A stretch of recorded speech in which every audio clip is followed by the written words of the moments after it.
collecting specimens of my flies in order to incorporate natural history data as well as new species into my scientific work.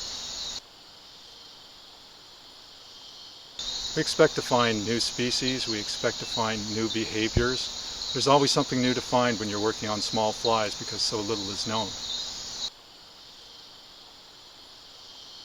Learning how to find your flies in the field takes years of study, and it depends on the group you work on. For me, I've had to learn where they occur, what kind of life histories they have. Most of them that I work on are associated with ants, so I have to find different kinds of ants. To collect most of our flies, we have to attract the hosts. The things that we work on are parasites, so we put out baits to attract ants or bees, and then the parasitic flies are attracted to the hosts when they're there in large numbers.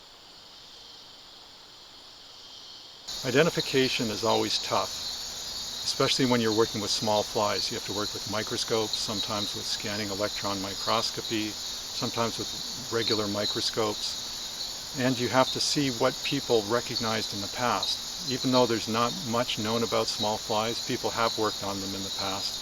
So you have to have a broad and deep knowledge of these flies in order to identify them. We find our flies usually within the forest, associated with the ants or bees. Open areas that are disturbed have some flies, but basically within the forest, the best forest we can find is the most important thing. The flies I work on have some amazing behaviors. They'll fly over the ants and lay eggs into their heads. They'll be attracted to injured ants and have all kinds of interesting behaviors about fighting over the hosts or looking for places to lay their eggs. And we even have mating behavior where the females call the males or vice versa.